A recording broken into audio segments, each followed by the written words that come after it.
Hello बच्चों, तो आप सभी का स्वागत है हमारे YouTube learning platform RPI learning hub में। और ये हमारा पार्ट 3 है मेटल और नॉन मेटल का। ठीक है। आप जैसे कि पार्ट 2 में हमने लास्ट में पढ़ा था कि हम मेटल को कैसे एक्सट्रैक्ट कर सकते हैं और उसकी occurrence and extraction of metal के बारे में पढ़ा था। अब हम उसी में एक टॉपिक हमारा कि कंसंट्रेशन ऑफ ओर्स क्या होता है। कंसंट्रेशन ऑफ ओर्स का मतलब है कि अगर हम माइनिंग ओर में से ओर में से अगर हम इंप्योरिटीज हटा देते हैं, इंप्योरिटीज मतलब सैंड हटा देते हैं, उसमें से स्टोन हटा देते हैं, सॉइल हटा देते हैं, तो उसको जब प्योर फॉर्म में ले आते हैं तो उसको कहते हैं हम कंसंट्रेशन ऑफ ओर्स। जैसे कि removal of impurities such as soil, sand, stone और एटसेट्रा। ठीक है। From metal mines ores is known as concentration of ores. इसको कहते हैं कंसंट्रेशन ऑफ ओर्स। ये जो इंप्योरिटीज होते हैं इनको हम कहते हैं गैंग। इनको क्या कहते हैं? GANGUE, gang. ये याद रखना। ठीक है। एक नंबर में आता है question. These process depends upon, मतलब ये जो प्रोसेस होता है कंसंट्रेशन ऑफ ओर का, जो इंप्योरिटीज हटाने का जो प्रोसेस होता है, वो डिपेंड होता है फिजिकल और केमिकल प्रॉपर्टी ऑफ ओर के जो फिजिकल और केमिकल प्रॉपर्टी हैं। ठीक है। जैसे कि एक ग्रेविटी सेपरेशन है, इलेक्ट्रोमैग्नेटिक सेपरेशन, ये जो कुछ मेथड्स हैं एटसेट्रा, ये कुछ एग्जांपल हैं of the process which are applied for concentration of ore। मतलब ये कुछ प्रोसेस है जो कि अप्लाइड होते हैं कंसंट्रेशन ऑफ ओर्स के लिए।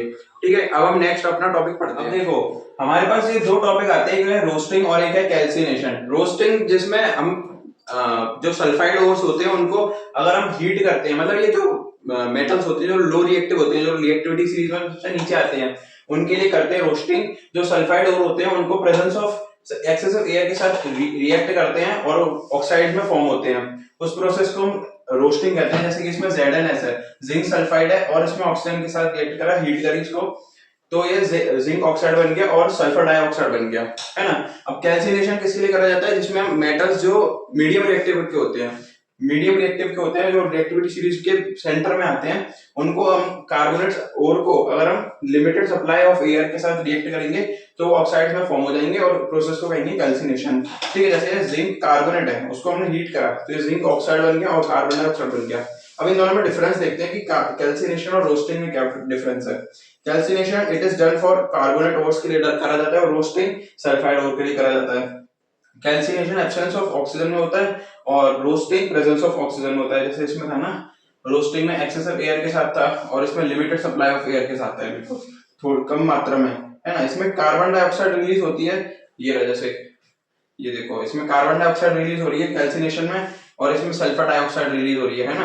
तो ये हो गया कि देखो इसमें कार्बन डाइऑक्साइड रिलीज हो रही है और इसमें सल्फर डाइऑक्साइड गैस रिलीज होती है। ठीक है। अब अपना नेक्स्ट टॉपिक पढ़ते हैं। नेक्स्ट हम पढ़ते हैं रिफाइनिंग और प्योरिफिकेशन ऑफ मेटल्स के बारे में। देखो रिफाइनिंग का मतलब है कि अगर हम मेटल को प्योरीफाई कर देते हैं, उसके प्योर मेटल्स के फॉर्म में ले आते हैं, तो उसको हम रिफाइनिंग कहते हैं। ठीक है। अगर हम मेटल्स जो एक्सट्रैक्टेड कर रहे हैं ओर से, वो वेरियस मेथड के, मतलब हम कुछ वेरियस मेथड्स के जरिए उनकी इंप्योरिटीज को हटा देते हैं। ठीक है। तो उसको हम प्रोसेस को कहते हैं रिफाइनिंग और प्योरिफिकेशन ऑफ मेटल्स। ठीक है। अब हमारे पास एक तरीका होता है, जैसे इलेक्ट्रोलिटिक रिफाइनिंग के जरिए हम उसकी इंप्योरिटीज को हटा देते हैं। जैसे ये ना देखो, ये एक सेल, मतलब एक टैंक है जिसमें हमारे में कॉपर सल्फेट सॉल्यूशन है, कॉपर सल्फेट सॉल्यूशन इसमें भरा हुआ है। ठीक है। अब हमने ये दो रॉड ले रखी है यहाँ पे। ठीक है। एक है हमारे, मतलब दोनों कॉपर की रॉड है। ठीक है। अब इसमें क्या हो रहा है कि इसमें हमने एक सर्किट सा बना दिया है कि एक पॉजिटिव टर्मिनल है, एक नेगेटिव है। अब इसमें इलेक्ट्रॉन फ्लो हो रहे हैं एनाइन से कैटायन, मतलब एनाइन मतलब पॉजिटिव चार्ज से नेगेटिव चार्ज की तरफ फ्लो हो रहे हैं। तो यहाँ पे ये जो इसके जो Cu2 पॉजिटिव के जो इलेक्ट्रोलाइट्स होंगे वो मतलब कैटायन की तरफ अट्रैक्टेड होंगे। ठीक है। और इससे जो होगी, जो एनायन जो मर्ड होगा, मतलब जो इंप्योरिटीज होंगी एनायन मर्ड की, वो यहाँ पे इकट्ठा होती जाएंगी। ठीक है। इससे हम इंप्योरिटीज को हम इसमें हटाते जाएंगे। ये एक तरीका है इलेक्ट्रोलाइटिक रिफाइनिंग का। अब हम अपना नेक्स्ट टॉपिक पढ़ते हैं जो कि है कोरोजन और उसके प्रिवेंशन के बारे में। तो अब हम अपना एक छोटा सा टॉपिक पढ़ते हैं जो कि है कोरोजन।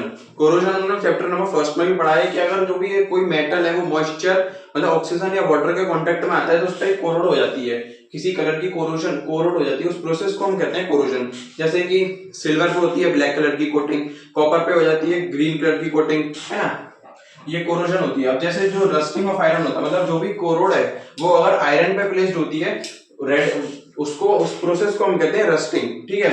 ये रेडिश ब्राउन कलर की होती है। क्या होता है, एक बार रिपीट करते हैं कि रस्टिंग ऑफ आयरन क्या होता है, कोई भी कोरोजन जो कि आयरन के ऊपर होती है तो उसको कहते हैं, उसको पर्टिकुलरली हम कह देते हैं रस्टिंग ऑफ आयरन। और ये कैसी कलर की होती है? रेडिश ब्राउन कलर की होती है। इससे मतलब इससे रस्टिंग से बचने के क्या क्या प्रिवेंशन है ना? प्रिवेंटिंग ऑफ रस्टिंग, जैसे पेंटिंग कर देते हैं, जैसे आपने देखा होगा कि गर्मियों में जो कूलर के ऊपर रस्टिंग हो जाती है, उसके ऊपर पेंट वेंट कर देते हैं ना, तो पेंटिंग से कर देते हैं। गाड़ियों में ग्रीस डाल देते हैं, जो भी मेटल के पार्ट्स होते हैं उनमें ग्रीस डाल देते हैं ताकि वो ग्रीसिंग से रस्टिंग बच जाती है। गैल्वेनाइजेशन कर देते हैं, इलेक्ट्रोप्लेटिंग कर देते हैं, अलॉइंग कर देते हैं, दो मेटल को मिला देते हैं, अलॉइंग। अब अलॉयज के बारे में पढ़ते हैं कि अलॉयज क्या होता है। The homogeneous mixture of two or more metal or metal of and a non metal is called a alloy. मतलब अगर दो मेटल को सेपरेटली यूनिफॉर्मली डिस्ट्रीब्यूटेड कर, मतलब यूनिफॉर्मली मिला दिया जाए तो एक अलॉय फॉर्म हो जाता है। ठीक है, ये तीन टाइप्स के होते हैं, ferrous alloy, non ferrous alloy और अमलगम्स। फेरस अलॉय ऐसे ऐसे अलॉय होते हैं जिनमें कि आयरन प्रेजेंट होता है, Fe प्रेजेंट होता है, जैसे कि मैग्नीज स्टील, इसमें आयरन प्रेजेंट होता है, मैग्नीज होती है और कार्बन होता है। ठीक है, अब जैसे नॉन फेरस अलॉय, जिसमें नाम से पता चल रहा है कि इसमें Fe प्रेजेंट नहीं होगा, ऐसे अलॉयज जिनमें आयरन प्रेजेंट नहीं होगा। एग्जाम्पल है ब्रास। ब्रास में कॉपर और कार्बन मिक्स होकर ब्रास बनता है ना? अमलगम्स, अमलगम्स ऐसे अलॉय होते हैं जिनमें मरकरी प्रेजेंट होता है, Hg प्रेजेंट होता है। एग्जांपल ऐसे सोडियम, मतलब सोडियम अमलगम है ना, और जिंक अमलगम, ये सब अमलगम्स मतलब वो अलॉय का एग्जांपल है। और यहाँ पे आपका आपका ये जो पार्ट 3 है यहाँ पे खत्म होता है, और इसी के साथ पूरा जो चैप्टर है, ये 3 पार्टों में था, पार्ट 1, 2, 3। अब ये पूरा चैप्टर खत्म हो गया, मेटल और नॉन मेटल। अगर आपको कंटेंट अच्छा लगा हो तो हमारे वीडियो को लाइक करें और शेयर करें ताकि और बच्चों को भी फायदा हो, और चैनल को भी सब्सक्राइब कर लें। और हम आपके लिए शॉर्ट ट्रिक भी लाते रहते हैं, तो उनको भी देखते रहें और उनको भी लाइक करें और शेयर करें।